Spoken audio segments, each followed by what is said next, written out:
Olá, você está no Conexão. Superfaturamento de obras, improbidade administrativa, enriquecimento ilícito e também o uso da máquina pública em benefício próprio. Bem, estes são alguns dos problemas que enfrentamos na gestão pública, seja ela municipal, estadual ou federal. E para além das questões político-partidárias, muito se discute hoje sobre a importância de desenvolver políticas públicas que estimulem a inovação e o empreendedorismo para garantir, então, desenvolvimento econômico e social com transparência, eficiência e maior participação da sociedade na tomada de decisões. Para o programa de hoje, nós convidamos o Roberto Guevaerde, que é coordenador de incidência política da Casa Fluminense, e também o Edson Mackenzie, que é empreendedor e especialista em inovação. Bem-vindos, Roberto, Mackenzie, é um prazer recebê-los. Muito se fala, sobre a definição de empreendedor, uma definição, inclusive, Mackenzie, que vem mudando ao longo dos anos. Como é que hoje é visto o empreendedor, e também as suas diferentes vertentes?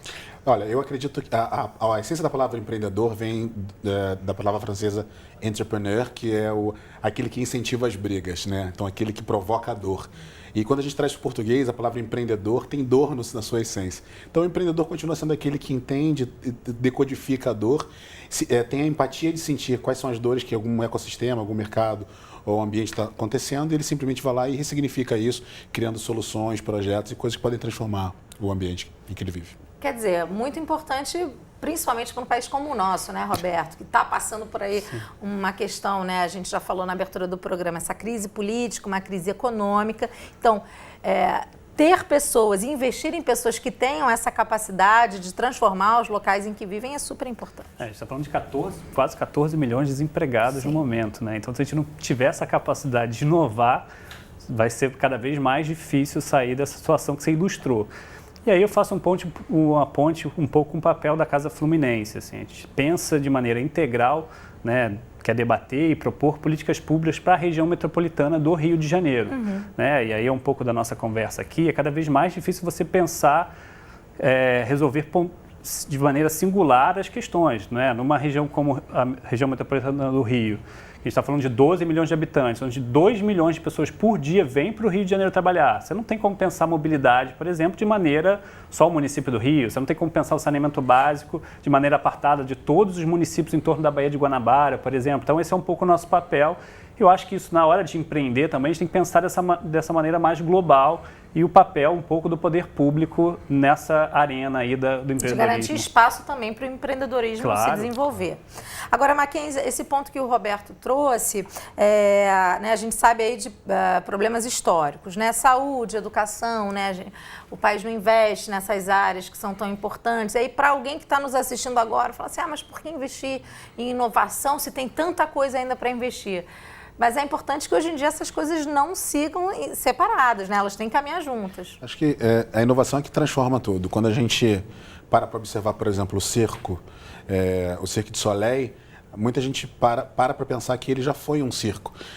O que eles fizeram? Eles fizeram um trabalho enorme de pesquisa, identificaram quais eram as suas maiores dificuldades e o que as pessoas mais viam valor. As pessoas não viam tanto valor na questão dos animais e elas buscavam cada vez mais entretenimento, mais conforto, uma experiência no circo maior. Então, os diretores do circo, eles aumentaram a percepção de espetáculo e de show e diminuíram os custos que eles tinham com os animais, por exemplo. Eles encontraram um ponto da inovação. Que legal, não sabia dessa história, Muito bacana. São essas coisas que a gente precisa fazer no dia a dia, Observar o que está acontecendo e ter aquela capacidade de se indignar, mas não só simplesmente se indignar e reclamar porque ninguém está fazendo alguma coisa, simplesmente olhar e entender como isso pode ser feito melhor, mais rápido, de uma forma mais eficiente e mais barata. As pessoas ainda se preocupam muito, por exemplo, com se as ideias são boas ou são ruins. Isso é uma grande besteira, as ideias não são nem boas nem ruins, elas só são ideias. Se a gente pega uma ideia muito ruim, encontra um jeito muito simples e muito barato dela acontecer, se a gente errar, a gente invalidou uma ideia e encontra através de um jeito muito simples e muito barato. Se a gente faz isso, pega uma ideia que todo mundo considera muito ruim e coloca ela em prática e faz com que ela funcione ou valide essa ideia, a gente encontrou um jeito muito simples e muito barato de fazer uma ideia dar certo. E isso é fora do comum. É interessante esse ponto, Roberto, porque a gente acredito que a visão do empreendedorismo, né, principalmente aquela que estamos abordando hoje, ainda é muito equivocada, né? E aí vocês também realizam lá na Casa Fluminense um monitoramento de 21 municípios, né? E aí nesse levantamento que vocês fazem, você percebe que os gestores tem noção da importância dessa visão empreendedora na administração pública ou esse ainda é um obstáculo que a gente precisa ultrapassar? A gente ainda tem perfis muito diferentes de municípios, né? Eu vou usar o exemplo da região metropolitana que eu tenho mais, né, conhecimento, né? Não dá para comparar, muitas vezes, a capacidade como a cidade do Rio de Janeiro tem, como o município da Baixada, por exemplo, de Belfor Roxo, né? Tem características muito diferentes e capacidades também de investimentos diferentes. Mas tem um ponto, e aí que é o ponto comum de todos, né, que é a capacidade de planejar. Cada vez mais os municípios investem no planejamento, né? Claro que o planejamento ainda precisa ser aprimorado e pensado de forma coletiva, integrado, pensando de maneira global as problemáticas. Junto ao planejamento, a gente tem que investir, acho que a tecnologia ajuda bastante a gente em transparência, né? Não dá para pensar hoje o investimento em inovação sem pensar a tecnologia e a capacidade que os municípios têm de incorporar na sua gestão esses novos mecanismos, né? Eu acho que esse é o ponto central aí da possibilidade de inovação. Agora, eu vou pedir para a gente colocar na tela, por favor, o site, então, da Casa Fluminense. A gente pode abrir já na aba que tem, então, o painel de monitoramento aí da gestão municipal. São 21 municípios, né, monitorados e aí tem diferentes análises, né, diferentes itens que são avaliados, então, pela Casa Fluminense. Se você quiser mais informações, está aí na tela para você, casafluminense.org.br. Mackenzie, como é que a gente pode, por exemplo, quando a gente se depara com um gestor que ainda não entende, e aí eu vou falar primeiro desse perfil empreendedor, né? Eu queria que você dissesse o que é esse perfil empreendedor, mas não a abertura de um novo negócio, como você dizia, né? Uma atitude empreendedora, principalmente, né, que é o foco do nosso programa, na gestão pública. Claro, é uma coisa que é sempre muito bom deixar claro, que nem todo empreendedor precisa ser dono de empresa. Assim como tem muito dono de empresa, nem sempre é um empreendedor. É possível você trabalhar para uma grande empresa, até mesmo ser um funcionário público, e você ser um intraempreendedor. Isso é a sua atitude. É como que você consegue se indignar, olhar para as coisas à sua volta e pensar como você pode fazer mais e melhor. Puxando um pouco aqui a linha do como a gente pode apenas não só monitorar os municípios, mas eu fui procurado no ano passado pelo Pedro Gracindo, que é filho do grande Paulo Gracindo, ator, e eles têm uma casa enorme em Visconde de Mauá. E Visconde de Mauá é uma região que é um vale perdido aqui no Rio de Janeiro, que é entre Minas Gerais e Rio de Janeiro. Então, até certo ponto tem asfalto, até outro pedaço não tem, e a região estava simplesmente ali jogada, abandonada. Através do empreendedorismo do Pedro, a gente conseguiu construir ali um lugar inspirado no Vale do Silício. A gente construiu o Vale Criativo. Então, a gente começou a movimentar e incentivar as pessoas a se unirem para poder produzir uma série de atividades ali. A gente montou uma escola de teatro, conseguimos construir um teatro colaborativamente, incentivamos o comércio local a ajudar, incentivamos as pessoas a provocar o turismo, e isso faz com que a região venha se desenvolvendo ao longo do tempo. Então, a pessoa vai para ali não apenas só para praticar ou para aprender a ser ator, mas ela vai também para fazer gestão financeira, para fazer marketing, para mexer com plataformas digitais, para se integrar com outras pessoas, para trabalhar de relacionamento. Isso é um bom exemplo de como pessoas comuns, através da sua iniciativa, do seu próprio mindset, podem mudar o ambiente que elas vivem. E isso, através desse movimento, a gente já está impactando os vereadores locais, está impactando os políticos locais, porque a gente está entregando algo que seja factível e real para eles. O que acontece é que a maioria das pessoas, muitas vezes, querem que apenas o setor público faça, apenas o setor público entregue. E o empreendedor não pode fazer e não pode esperar. O empreendedor ele precisa fazer algo, entregar algo, validar algo, experimentar algo para que tenha resultado. E nesse sentido também, né, nesse caso, por exemplo, aqui de Mauá, no estado do Rio, né, acho que ainda é estado do Rio, São Paulo ali na divisa, lá e cá, né, tem um pedacinho em cada estado. Roberto, a gente precisa também que, por exemplo, nesse caso poderia ter sido um vereador, né, ou o próprio prefeito, um secretário, que tivesse essa visão do local, né? Sim. É importante que os gestores tenham essa visão do todo dos seus municípios. Claro, e aí é importante porque o papel do poder público, né, claro que a iniciativa privada e o empreendedor individual tem que ter a sua motivação, a sua capacidade de superar os desafios, mas tem uma arena comum aí que é o espaço público, né? Que aí, de fato, a responsabilidade é desse vereador, desse secretário, e como pega esse espaço e reutiliza, repactua a utilização dele. Então, tem premissas, assim, por isso que a gente estava comentando de não pensar de maneira apartada, né? Que a gente tem que pensar de maneira global, integrada, com outras temáticas, né? Você não dá para pensar, por exemplo, empreender num espaço urbano se não tiver segurança pública, né? Se não tiver iluminação. Talvez a implantação de uma simples ciclovia possibilite uma série de investimentos, né? Até por ter mais gente circulando na rua. É muito mais fácil você parar sua bicicleta de maneira rapidinha ali para comprar alguma coisa, para tomar um suco, do que rodar para parar seu carro. Então, tem iniciativas e você ter essa visão empreendedora, muitas vezes, né, tá nesses ganchos e na leitura geral da política pública, da gestão pública, incentivando cada vez mais que cada um tenha a capacidade de desenvolver o seu próprio espaço, a sua própria atividade, não necessariamente sendo o dono ou o empreendedor, mas que tenha a capacidade de estimular a utilização daquele espaço público, né, comum. Um ponto legal disso é que em Israel, por exemplo, é um país muito pequeno, né? É um país que com histórico de guerras muito grande, eles conseguem ser uma nação extremamente empreendedora. A infraestrutura da cidade, o modo que as pessoas são desenvolvidas, elas conseguem, a partir dali, se identificar e se construir. Então, não existe um só feirante ou um só taxista em Israel que não se identifique como empreendedor. E o fato de acontecer empreendedorismo em regiões como essa provoca isso. Talvez eles nunca pensassem numa ciclovia ou abrir uma loja de sucos se as pessoas não estivessem circulando por ali ou se as coisas não estivessem acontecendo. Com certeza. O empreendedorismo transforma. Olha só, a profissionalização e a qualificação dos gestores públicos são vistas como ações prioritárias para garantir o desenvolvimento econômico e social de estados e municípios. Nesse sentido, processos e metodologias já utilizadas em empresas privadas podem ajudar na construção de uma gestão pública mais inovadora e também eficiente. Eu convido agora para a nossa conversa o Luiz Henrique de Campos, que é coordenador do Programa de Apoio à Gestão Pública do Instituto Votorantim. Tudo bem? Tudo bom. Luiz, é um prazer conversar com você no programa de hoje. E aí a minha primeira pergunta é a seguinte: vocês têm uma metodologia, né, que é o Programa de Gestão Pública. E aí, Luiz, como é que ela se alinha a essa discussão que a gente está tendo aqui no estúdio, né, de incentivar novas práticas de empreendedorismo local, de incentivar também novas oportunidades para os municípios? Olha, a Votorantim, ela percebeu que ela tem uma atuação nos territórios muito presente, né? É uma empresa que está em muitos municípios e com diversas empresas do seu portfólio, e ela entendeu esse papel de fomentar esse desenvolvimento territorial por meio do fortalecimento institucional, né? Então, a gente, desde 2012, trabalha com um programa de apoio à gestão pública no sentido de qualificar as gestões públicas municipais, né, na modernização da sua gestão e no ordenamento territorial.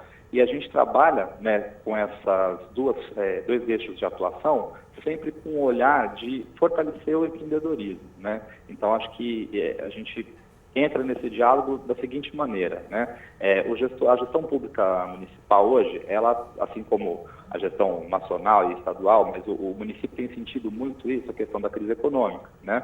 Então, quando a gente trabalha em diagnósticos de gestão, por exemplo, para melhorar a eficiência orçamentária e financeira dessas prefeituras, né, a gente olha oportunidades de alavancagem de recursos na diminuição de despesas e no aumento de receitas, né? Esse olhar ele é feito a partir de uma série de fatores que catapultam o aumento da receita, por exemplo, né? Então, quando a gente fala em aumento de arrecadação, a gente tem que olhar para esse ambiente de empreendedorismo local, né? E esse empreendedorismo ele não precisa ser altamente sofisticado, mas mesmo em municípios com um perfil de 50 mil habitantes ou menos, que em geral são os municípios onde a gente trabalha, tem esse potencial, né? Da mesma forma, na frente de ordenamento territorial, quando a gente olha para os planos que vão regular, né, o espaço urbano e rural, o território desses municípios, né, é importante que você tenha boas regras, boas práticas que incentivem isso, seja no zoneamento da cidade, no plano diretor, no plano de saneamento básico, que olhe para a questão, por exemplo, dos resíduos, da forma como você consegue incentivar o associativismo e cooperativas de catadores, de material reciclável, né? O plano de mobilidade, já foi citado aí no programa. A questão das muito ao encontro do que falávamos aqui, né, Luiz, dessa visão global, né, do empreendedorismo, né, de você criar também oportunidades para esse desenvolvimento. Exatamente. Você ter esse olhar global, né? E acho que o poder público ele tem aí dois papéis, na minha visão. Tanto de indução, né? Então ele pode, a partir de algumas regras e de algumas políticas públicas criadas, ele pode induzir certas ações no território, né? E de regulação, né? Então ele vai estabelecer as regras, as diretrizes sobre as quais vai se dar esse panorama, né? Então esse plano de fundo de desenvolvimento do empreendedorismo precisa da estruturação do poder público para que ele ocorra da melhor forma possível. E Luiz, vocês percebem aí no desenvolvimento desse projeto, né, desse programa nos municípios, que os gestores desenvolvem também essa visão empreendedora das suas próprias práticas na sua administração? Com certeza, é lógico que isso é um processo, né? A gente sabe muitas vezes o servidor ele é muito desvalorizado em uma série de aspectos, mas o que a gente busca trabalhar no programa, e acho que atinge um certo grau de sucesso, né, é que eles olhem para si mesmos como empreendedores internos, né? E nesse sentido, que eles possam encontrar essas novas soluções, ou não necessariamente novas soluções, mas que encontrem as soluções adequadas, né, a partir de um processo de criação colaborativo, né? Então, a gente incentiva a criação de grupos de modernização municipais, né, sobre os quais se discutem os aspectos a serem tratados na prefeitura naquele âmbito, né, e que haja uma intersetorialidade. Acho que esse é um outro aspecto importante. A intersetorialidade, ela traz muito mais riqueza no debate. Então, é importante você ter, dentro do setor público, por exemplo, uma boa conversa entre educação, saúde, assistência, segurança pública, administração, governo, né, todas as pastas ali conversando com o mesmo bem comum. Muito bom. Luiz, eu vou voltar a conversa aqui para o estúdio, vou pedir para você continuar acompanhando com a gente. O Roberto estava aqui em concordância. Em tudo. Tudo, né? É isso mesmo, é importante, né, ter essa participação dos diferentes agentes, diferentes áreas. E tem uma coisa que o Luiz fala que é importante, que a gente até mencionou no início, que é o planejamento, né? Acho que as prefeituras, né, os governos estaduais precisam cada vez mais investir em planejamento, no plano de metas, né? Por exemplo, aqui no Rio, por exemplo, a prefeitura ainda não apresentou o seu plano de metas, tem um prazo ainda de mais um pouquinho menos de um mês para apresentar. Niterói já apresentou, os demais municípios da região metropolitana, por exemplo, ainda não tem esse instituto, né? Não se utilizam desse instrumento. Então, o planejamento também ajuda muito, né, a coordenar e ajudar esse processo de inovação da atuação do próprio poder público. Mackenzie, como é que a gente, né, você que aí é um empreendedor, né, tem um histórico de projetos super bacanas, como é que você falaria para o empreendedor que está nos assistindo agora, seja ele de um município, né, pequeno ou de uma grande cidade, como é que ele dialoga com o poder público, né? Muitas vezes a gente tem dificuldade de fazer esse caminho, né, de criar também essas parcerias. Como é que pode ser feito esse diálogo? O que eu sempre acredito é que quando um empreendedor desenvolve um projeto, é que ele tem que passar por 3 estágios bem importantes. Ele tem que ser um negócio desejável, economicamente viável e tecnicamente possível. Muitas vezes, quando o empreendedor ele tem um sonho, às vezes de algo que é muito bom, mas ele não faz sentido. Ele é até um negócio muito desejável, mas ou é tecnicamente inviável ou é economicamente impossível. E esse fator faz com que qualquer conversa seja difícil, em especial com o poder público. Um exemplo eu estava conversando outro dia com um empreendedor que desenvolveu uma plataforma para ajudar o relacionamento entre professores e alunos e precisava da autorização da prefeitura para começar a implantar. Eu falei, olha, você não precisa disso, você precisa transformar o seu projeto, ele tem que ter um propósito muito claro e à medida que ele for sendo utilizado e funcionando, o poder público vai enxergar valor para acontecer. É muito comum porque às vezes a gente fica sempre querendo buscar no outro um suporte para a gente executar coisas que podem ser simplesmente simplificadas. Eu acho que o grande segredo é quanto mais simples, mais incrível um projeto pode ser. A gente tem visto isso em diversas frentes. Um grande exemplo, um projeto que eu venho tocando também, que é de inovação cooperativa. A gente, por exemplo, em pequenas cidades, em pequenas regiões, tem muitas cooperativas, e essas cooperativas elas têm necessidade de inovação, necessidade de poder trabalhar com novos softwares, novos aplicativos, novas tecnologias, e muitas vezes elas não sabem por onde começar. Então a gente desenvolveu um projeto chamado Plataforma.space, que é uma plataforma aberta de inovação cooperativa. Então, a gente já pode colocar na tela, então, para vocês aí o site da plataforma.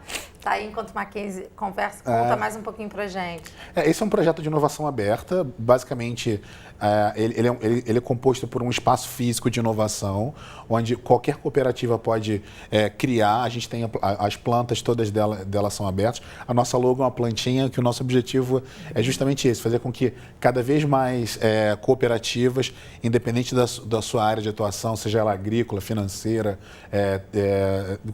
de alimentação, que elas possam compartilhar espaços e compartilhar informações, principalmente para gerar fomento. Sim. Muitas vezes as empresas elas acabam não fazendo, não é porque elas não têm dinheiro, é porque elas não sabem como começar. E essa troca de experiências, né? Esse espaço permite isso. É um ambiente para provocar essa densidade, um ambiente para provocar a colisão desses mundos, um ambiente onde as cooperativas e os cooperados podem chegar e falar, olha, eu tenho esse problema, como nós podemos resolver isso? Muito bacana a iniciativa. Luiz, continua com a gente?